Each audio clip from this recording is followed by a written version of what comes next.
Okay, the first thing we need to do before we even get started is I need to explain the number one overriding principle behind everything we do here at the gym, and that's aliveness. If you understand aliveness, then you're going to understand why we do what we do here at the gym. If you don't understand aliveness, no matter what you're training, you're not going to be able to fight. So let's make sure we go over that. That's the most important thing. Make sure you understand it.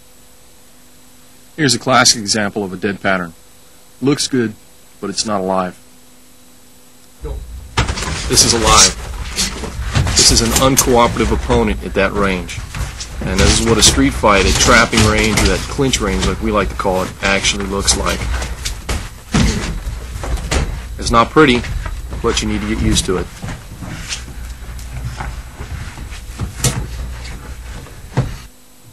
Here's another dead pattern.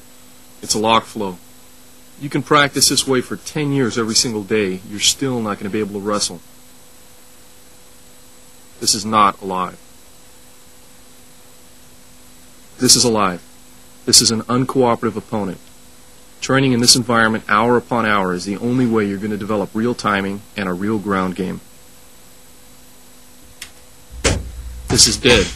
No footwork, no timing. This is alive. There's footwork, motion, and there's some timing. In a real fight, your opponent's always going to be moving, so you want to train that way. Looking good static doesn't matter. Again, this is dead. No footwork, no timing. Rock 'em, sock 'em. Looks silly, but we're trying to make a point. This is alive. They've got footwork, they're moving around, and there's a sense of timing.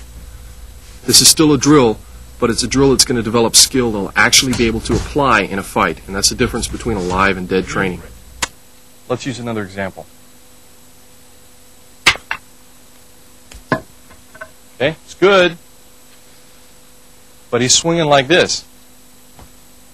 Okay, nobody in a street fight's ever going to swing a stick at you like that. If he actually swings at me, it's going to be more like that. And this technique I just did, not going to work. If you get somebody mad at you in the street and you hand them a stick and they don't know anything about stick fighting, they're going to swing at you like that. If you give a baboon a stick, he's going to swing at you like that. Okay, so that's the kind of energy we want to work with. We don't want to work against somebody that's going to go like this. You can look as great as you want doing that. You can practice for 10 years. It's not going to help your stick fighting. Okay, let's review. Aliveness is made of 3 basic qualities. The first is energy. That means your training partner is giving you some kind of resistance, like an actual opponent would, swinging the stick away a real opponent would swing the stick, as an example. Or in this case, actually resisting an arm lock the way an actual opponent will. That's the kind of energy you want to train against in a street fight. The second quality is timing. It always has to have an intrinsic sense of timing, no matter what you're doing. Classic example is the difference in Brazilian Jiu-Jitsu between a really good, say, blue belt and a black belt. The blue belt may know all the same techniques as the black belt, verbatim. They may know everything the black belt knows, but there's still a huge expanse in skill, a huge difference. And that difference is the timing. The black belt's capable of executing his moves with the right timing, when it's appropriate. You only get that kind of timing from rolling around against a resisting opponent. You're not going to get it from practicing drills. You're not going to get it from memorizing locks. You're not going to get it from knowing 40 variations of an arm lock when your opponent only knows 2. You're going to get that feel only from rolling around. It comes from experience and it comes from seasoning. That's the only difference, really, between a real good blue belt and a real good black belt.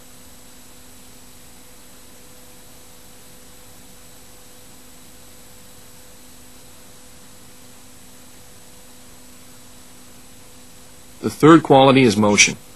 You always have to have motion in anything you're doing. Footwork always needs to be there. When you're hitting somebody, they're going to move. When they're going to hit you, they're going to be moving too. So if you're practicing in a static position, that's not going to help you.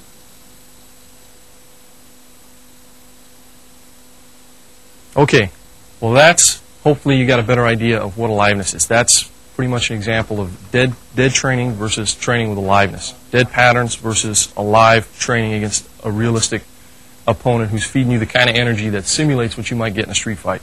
If you don't understand what aliveness is, if you don't understand the difference between dead patterns and alive training, you're not going to be able to fight. You're not going to be able to take what it is you're using in your martial arts style, and I don't care what style it is, Penjak, Silat, Jiu-Jitsu, Muay Thai, Kali, Jeet Kune Do, it doesn't matter.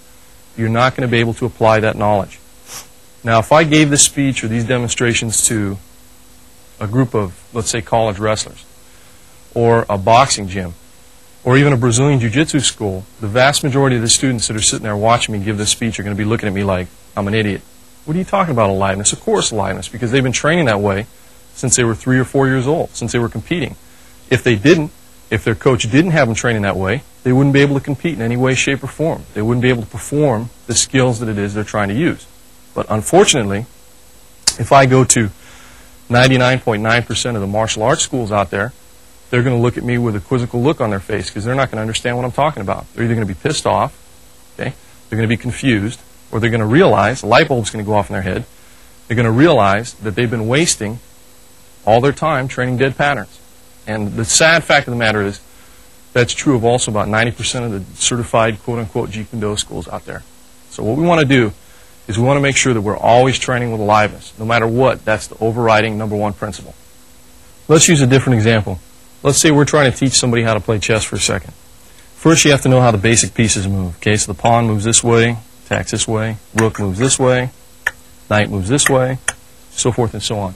Then you have a basic idea of what it is you're trying to accomplish. In this case, I'm trying to get a checkmate, so you understand what a checkmate is and how you get it. And you have a basic idea of what it is he's trying to accomplish. He's trying to checkmate me. Now, how do you get better? Well, you're going to play 1,000 games. You're going to play 1,000 games against a live opponent. Imagine trying to learn chess by using this training method as an example. Let's say I want to work my openings. Okay, Steve, I want to work my opening. I need to get better at that. So here we go. You ready? Okay. Okay, let's do it again. You ready? Okay, let's do it again. Okay, a couple more times. Ready? All right, again. Let's try again. I think another 65, 70 times I'll get it. Now, can you imagine trying to learn how to play chess using this training method? Unfortunately, a vast majority of martial artists, or a lot of martial artists, try and learn martial arts training this way. No matter how many times you repeat a dead pattern from a static position, you're not going to get any better at chess. Okay? I could do this 40,000 times and still my opening will never be any good because I'm not playing against an alive opponent. Combat is no different.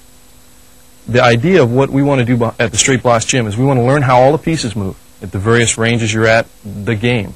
Okay? Get game. You want to learn how the pieces move, what the basic things are I'm trying to accomplish at a specific range, what it is he's trying to accomplish, and then we want to play games. We want to play 1,000 games against an alive opponent.